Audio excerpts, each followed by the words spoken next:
अस्सलाम वालेकुम। आज हमारी कहानी का उन्वान है शुक्रगुजारी का इनाम। एक पुररौनक शहर में राज नामी एक आजिज फल फरोश रहता था। हर रोज राज एक मसरूफ गली के कोने में अपना रंगीन फलों का स्टॉल लगाता।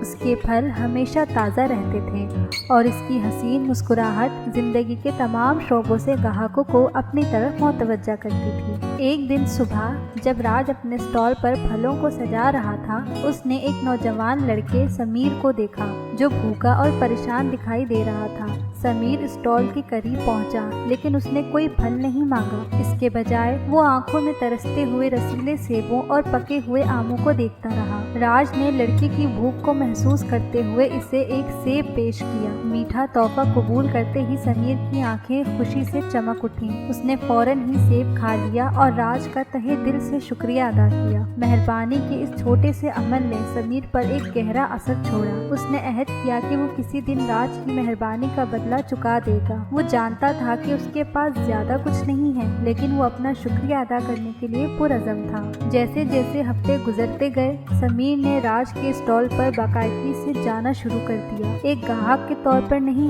बल्कि एक मददगार के तौर पर। वो राज को स्टॉल लगाने, फलों का बंदोबस्त करने और यहाँ तक के ग्राहकों की खिदमत करने में भी मदद करने लगा। राज शुरू में समीर की ये मदद देखकर हैरान हुआ, लेकिन उसे जल्द ही लड़के के खुलूस का अंदाजा हो गया। एक दिन जब समीर राज की मदद कर रहा था, उसने एक फल देखा जो गैर मामूली लग रहा था। सुनहरी रंगत वाला एक नारंगी। राज ने बताया कि ये एक नायाब और लजीज फल है जिसे गोल्डन मैंगो कहा जाता है, जो अपने गैर मामूली जायके और कमी की वजह से जाना जाता था। समीर को एक ख्याल आया। उसने राज से पूछा कि क्या वो इन गोल्डन मैंगो में से एक ले सकता है। राज राजी हो गया और समीर ने आम को एहतियात से लिया और अपने रास्ते पर चला गया। उस शाम के बाद समीर एक खूबसूरती से तैयार करदा कार्ड के साथ राज के स्टॉल पर वापस आया। कार्ड के अंदर एक दिली नोट था जिसमें राज की मेहरबानी के लिए उसका शुक्रिया अदा किया गया था। नोट के साथ समीर ने गोल्डन मैंगो रखा जो उसकी तारीफ की अलामत था।